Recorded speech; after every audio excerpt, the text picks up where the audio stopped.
여러분 안녕하세요. 네 번째 의미입니다. 1월 22일 방송을 시작하겠습니다. 시장에는 새로운 이슈와 소식들이 끊임없이 쏟아져 나옵니다. 근데 그 이슈에 하나하나 반응을 하면 결코 이 마라톤을 완주할 수가 없습니다. 저는 상승을 일관되게 제 목소리에 혼이 좀 담겨 있죠? 일관되게 강조하고 있습니다. 시장은 상승입니다. 필연적으로.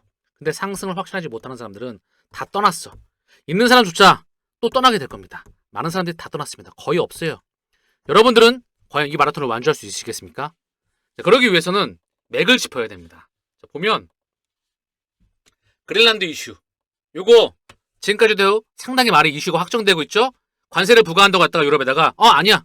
관세하지 않을 거야. 니네 그냥 합병해버린다. 무력으로 침공해가지고 전쟁 벌일 거야? 아니 전쟁도 하지 않을 거야. 근데 덴마크에서 우리는 미국과 아직 회담을 할 그런 이유가 없어. 계속 헷갈리는 이슈가 나오죠. 이미 작년 4월 달에도 트럼프 전 세계를 상대로 한 관세, 미국의 내수를 기반으로 한 전 세계를 대상으로 한 관세로 시장을 크게 흔들었습니다. 그리고 미 증시는 쭉 상승을 했었죠. 관세 이슈로 여러분들은 속으신다면 하수입니다. 트럼프는 라이어, 거짓말쟁이에요. 관세를 협상 도구로 활용할 뿐이다. 때로는 진짜일 때도 있죠. 찐일 때도 있다. 허나 이거를 헷갈리게 하면서 결국 시장을 상승으로 만들어 나갈 겁니다. 트럼프 자기 자신이 부동산과 코인의 비중을 막대하게 가지고 있기 때문에 그 부동산의 에너지가 코인으로 이전하고 있기 때문에 미중 관세는 휴전했었죠. 러우 전쟁과 이란 이슈가 나오고 있습니다. 미국 기준금리, 일본 중앙은행의 금리 인상과 엔캐리 청산 이슈의 맥을 짚어야지 결국 쭉 갈 수가 있는 거야. 러우 전쟁의 의미는 크게 두 가지입니다. 첫 번째는 전 세계 최대의 곡창지대와 러시아에서 유럽으로 가는 그 우크라이나의 가스관 벨보로다 잠그게 되면 물가가 튑니다. 완전히 튀어버려요. 곡창지대를 잠그고. 물가 임상, 그로 인한 전 세계 중앙은행 금리 인상이 첫 번째 이유였습니다. 두 번째는 뭘까요? 스위프트 2.0의 확장입니다. 본래 모습을 드러낸다. 달러의 G1, 미국 패권에서 G7에서 어디로? G20으로, 브릭스에서, 중동에서, 아세안에서 아프리카로 확장해 나가는 이게 리플렛과 연동되는 그 그림을 만드는 거예요. 그게 사실상 러우 전쟁의 진정한 의미입니다. 자, 미국 기준금리 상당히 중요하죠? 이 이슈만 제대로 파악하더라도 시장의 상승인지 하락인지 읽을 수 있고요. 실물 경제가 돌아나가는지 내려가는지 알 수가 있습니다. 이거에 대한 진정한 의미를 알아야 되겠죠. 연준은 뭐였죠? 2025년도 3연속 금리 인하와 QT 중단을 넘어선 QE로 확장했습니다. 시장이 이렇게 상승하는데도. 근데 코인 시장은 쪼그라들어져 있죠. 주식도 상승세, 금은도 상승세. 그런데 부동산도 상승세, 코인만 쪼그라져 있습니다. 이런 경우가 발생할까요? 금융시장의 메커니즘에서 이제 코인 시장으로 자금이 흘러 들어옵니다. 필연적으로 여기에 혈액을 공급합니다. 이거를 확신한 사람들은 수익률을 극대화할 수가 있겠죠. 자, 일본 중앙은행은 계속 금리를 올릴 수 있을까요? 저는 단연코 노라고 말씀을 드립니다. 엔캐리 청산은 아무 때나 하는 게 아니에요. 얘네가 득을 해야 된다. 얘네가 예스를 해야 된다. 아베노미스 세 가지의 화살 무제한 양적 완화할 때라도 일부 미국에 득기가 있었다. 그냥 할 수 있는 게 아니다. 엔저와 저금리를 기반으로 한 폭발적인 성장을 도모했었죠. 허나 이 정책 또한 미국의 동의가 있었다. 미국 중앙은행이 시장을 띄우려고 합니다. 유동성을 들이부려고 하는데 일본이 중앙은행 금리를 올려가지고 시장을 붕괴시킬까요? 일본과 미국이 대놓고 전쟁을 한다는 거죠. 금융 전쟁. 그런 경우는 단연코 존재하지가 않습니다. 다시 말씀드리지만 맥을 짚어야 시장의 흐름을 읽을 수 있습니다.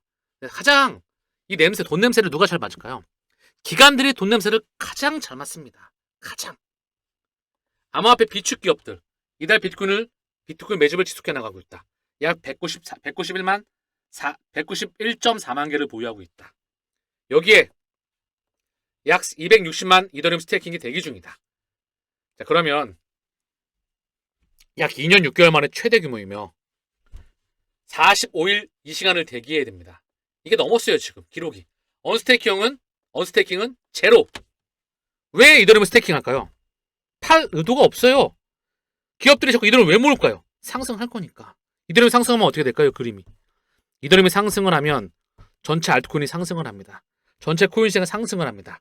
전체 위험자들이 상승하고 있죠. 근데 코인 시장은 현재 못 갔어. 바볼까요? 금융기관과 기업들이 돈 냄새를 가장 잘 맡고요. 금융시장의 움직임을 가장 잘 바라봅니다. 돈의 흐름을, 돈 냄새의 흐름을, 돈의 흐름을 가장 잘 본다는 거죠. 이들이 말입니다. 여러분들의 선택은 어떻습니까? 왜 이들이 자꾸 매집을 할까요? 싼 상태에서 싸게 매집하잖아요. 희한하게도 주식과 코인은 쌀 때 안 사. 꼭 올라갈 때 산단 말이야. 비싸게 사. 꼭 그리고 물려. 왜 그러십니까? 원리를 알면 결국 이 항해를 완주를 지속해 나갈 수가 있습니다. 중대형 투자자들 지난 30일 동안 11만 비트코인을 매집하였다. FTX 파산 이후 최대야. 계속해서 매집을 합니다. 미국 주의 심령을 삼승했었죠? 유럽 국가들이 미국 주에 투매할 거야. 다 던져버릴 거야. 그러면 투매하면 국채 가격이 떨어지니까 국채 금리가 상승하겠죠. 달러도 상승을 했습니다. 과연 국채 금리도 계속 상승할까요? 달러도 계속 상승할까요? 저는 이거에 180도 반대되는 모습을 보게 될 겁니다. 그래야 시장이 돌아가니까. 이걸 누가 만들까요? 연준과 금융기관들이 만들 겁니다. 트럼프와 함께 그걸 시장을 돌리겠죠. 이게 본질입니다. 이 원리를 알아야 된다. 마지막으로 가장 중요한 핵심이에요. 미국 재무부 일반 계정에 비축된 약 1조 달러의 자금이 시장 유동성 주입을 위한 소방하수 역할을 할 준비를 마쳤다. 연준의 QT 양적 긴축이 종료가 되고 사실상의 스텔스 양적 완화가 시작되면서 매월 400억 달러 규모의 유동성이 공급되고 있는 점도 고무적이다. 2026년부터 하방에서 쏟아질 대규모 IPO 열풍이 시장의 낙관으로 자극하면서 코인 시장을 향한 기관들의 위험 선호가 더욱 강화할 것으로 보여집니다. 유동성의 시장을 들이붓습니다. 여러분들은 여기서 이탈하시겠습니까? 아니면 견뎠다가 성공하시겠습니까? 그렇다고 한다면 이거에 대한 확장판을 좀 알아야 되겠죠. 선택은 여러분의 몫입니다. 지대로 된 판을 좀 알아야 되기 때문에. 그러면 확장판을 좀 알 필요가 있습니다. 원리를 알아야 되니까.